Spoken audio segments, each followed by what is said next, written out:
नमस्कार साथियों। एक चर्चा का विषय बना हुआ है चुनावी बॉन्ड, इलेक्टोरल बॉन्ड, जिसे भारत के सुप्रीम कोर्ट ने इसे असंवैधानिक घोषित किया है। चलिए जानते हैं कि ये चर्चा में क्यों बना हुआ है। इलेक्टोरल बॉन्ड राजनीतिक दलों को एक चंदा देने का एक वित्तीय संस्था माना गया है। हालांकि ये एक वचन पत्र भी है, लेकिन ये भारत का कोई भी नागरिक ये भारतीय स्टेट बैंक की चुनिंदा शाखाओं से इसे खरीद सकता है और अपने पसंद के, ये बात ध्यान रखने योग्य बात है कि अपने पसंद के किसी भी पॉलिटिकल पार्टी को, राजनीतिक पार्टी को गुमनाम तरीका से डोनेट कर सकता है, दान कर सकता है। भारत सरकार ने इस बॉन्ड की जो घोषणा की थी वो 2017 में की थी।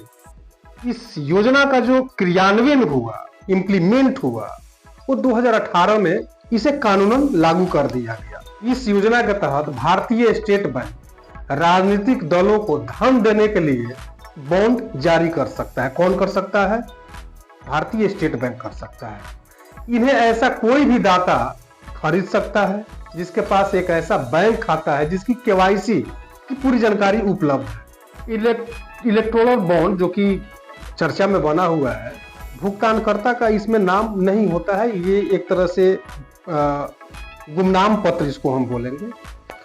चलिए, इस योजना के तहत भारतीय स्टेट बैंक की जो शाखा है उसमें 1000 से 10,000 रुपये, 1 लाख रुपये, 10 लाख रुपये, करोड़ रुपया, आप 1000 से लेके करोड़ रुपये तक के इस बॉन्ड को खरीदा जा सकता है, दिया जा सकता है, लिया जा सकता है। और यही फंडा है कि कोर्ट इस पे अंकुश लगाने के लिए अपना निर्णायक फैसला सुना रही है। यही चीज है। इस फंड को रोकने के लिए देखिए, चुनाव में तो तमाम तरह के खर्च होते हैं, ये सभी लोग जानते हैं। लेकिन गवर्नमेंट के अनुसार जो हम सभी जानते हैं कि पॉलिटी में जो 3 सबसे प्रमुख चीज होता है, कार्यपालिका, विधायिका, न्यायपालिका, ये सरकार के 3 अंग होते हैं, ये सभी जानते हैं। लेकिन हम इसको जानेंगे कि गवर्नमेंट कोई भी स्कीम लाती है गवर्नमेंट, उसको जो लागू करने का जो काम होता है वो न्यायपालिका का होता है। न्यायपालिका उसे पूर्ण रूप से लागू करती है, लेकिन लागू करने के लिए उसमें जो मुख्य रूप से जो काम करता है वो कार्यपालिका करती है। उसी प्रकार ये चुनावी बॉन्ड जो है, इलेक्टोरल बॉन्ड जो है, इस पे कोर्ट ने अपना निर्णायक फैसला सुनाया है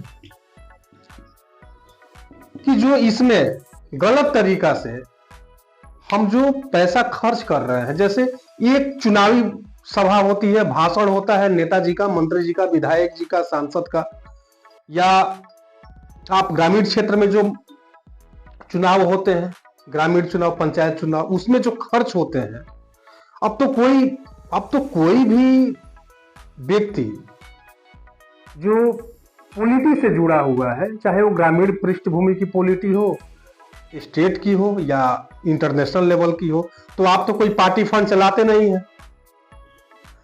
लेकिन आपके पास जो पैसा आ रहा है वो कहां से आ रहा है?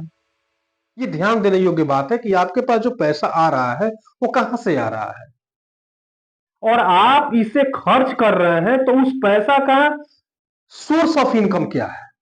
कोर्ट को बस यही जानना है, और कोर्ट को यही नहीं जानना है, कोर्ट को यही जानना है कि आप उसे पब्लिक कर दें, उसे पब्लिक करें, जनता में पब्लिक करें, जनता को बताएं।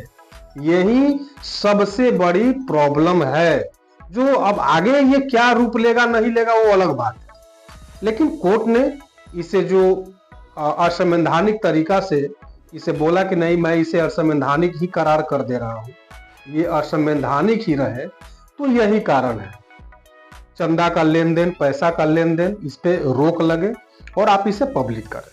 कोर्ट ने यह भी फैसला दिया है कि मतदाता, जिसे हम मत देके सदन में भेजते हैं, उसको जानने का ये पूरा अधिकार है, हक है कि जो आप ये खर्च कर रहे हैं, जो ये पैसा आप लगा रहे हैं, चुनावी पार्टियां रैली कर रहे हैं, बड़ी बड़ी गाड़ियां हैं, तंबू है, समियाना है, अन्य तरह का जो रैली में जो खर्च आता है, ये वोटर्स को जानने का पूरा अधिकार है, मतदाता को पूरा जानने का अधिकार है। आप इसे पब्लिक करें, यही कोर्ट चाहता है। कोर्ट ने आगे यह भी कहा कि इलेक्टोरल बॉन्ड योजना अनुच्छेद 19(1)(a) इसे हम ध्यान में रखेंगे, ये उल्लंघन करता है, जिसका कारण कोर्ट ने इसे असंवैधानिक करार दिया है। आर्टिकल 19(1)(a) क्या कहता है?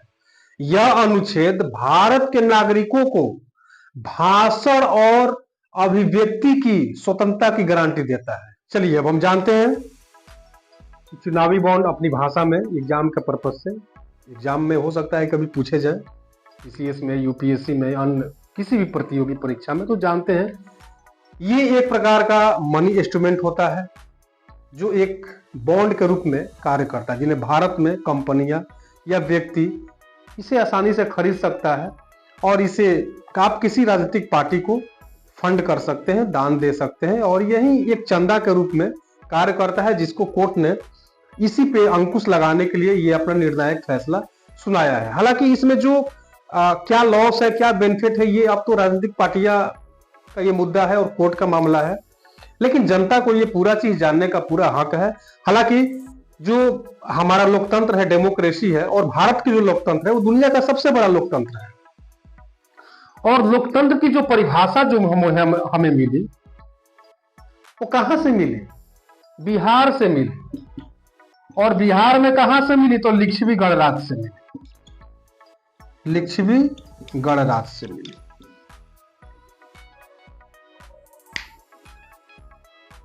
और इस बॉन्ड की जो सबसे बड़ी खासियत है कि बैंक से जो व्यक्ति खरीदेगा और कोई भी व्यक्ति खरीदेगा, उस पर इसका नाम नहीं होता है। इसे आप कह सकते हैं अपनी भाषा में कि एक प्रकार का गुमनाम तरीका से हम पार्टी को पैसा फंडिंग कर रहे हैं, दे रहे हैं। आप भारतीय स्टेट बैंक के किसी भी शाखा से खरीद सकते हैं। हो सकता है कि जो हर जिला में जो स्टेट बैंक का शाखा होता है, तो हर शाखा में हर चीज उपलब्ध नहीं होता है, लेकिन हर जिला में मेन ब्रांच होते हैं, मुख्य शाखा होते हैं। एक ऐसा शाखा होता है जो पूरे जिले को कंट्रोल करता है। जैसे एसबीआई का एक मेन ब्रांच होता है जो पूरे जिले को कंट्रोल करता है, तो उसी तरह से एक ऐसा चुनिंदा शाखा होगा जहां से ये बॉन्ड हम खरीद सकते हैं, दे सकते हैं, ले सकते हैं। और इस पे हमने आगे बता ही दिया कि आर्टिकल 19(1)(a) का उल्लंघन हो रहा है।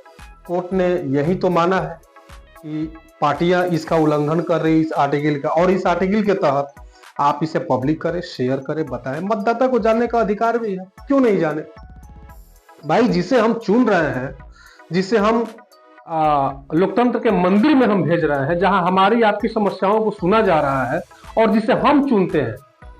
और हमने बोला ही कि जो भारत एक लोकतांत्रिक देश है और दुनिया का सबसे बड़ा लोकतांत्रिक देश है, और भारत का बिहार एक ऐसा राज्य है, और बिहार में जो लिच्छवी गणराज्य है, जैसे लिच्छवी गणराज्य में बिहार का मुजफ्फरपुर, सीतामढ़ी, दरभंगा, ये एरिया कुछ आ जाते हैं। इसकी शुरुआत वहीं से होती है, लिच्छवी गणराज्य से। और जिसे बिहार ने आईना दिखाया, बिहार ने जिसे बुद्ध की ज्ञान स्थली माना गया है, एक से एक महान तपोभूमि की ये भूमि रही है। तपो के बल पर हमने हर चीज को सींचा है, हर चीज को जाना है, पहचाना है, और इतने अच्छे शब्द की जो परिभाषा मिली, शुरुआत मिली, वो बिहार से मिली। और इस डेमोक्रेसी में, लोकतंत्र में, हर व्यक्ति की अपनी आजादी होती है, हर व्यक्ति की अपनी पराकाष्ठा होती है, हर व्यक्ति की अपनी महानता होती है। इसी के तहत ये जानने का पूरा अधिकार है। आप सब इसी तरह से बने रहें और हमारे चैनल को लाइक, शेयर और सब्सक्राइब जरूर करें। धन्यवाद।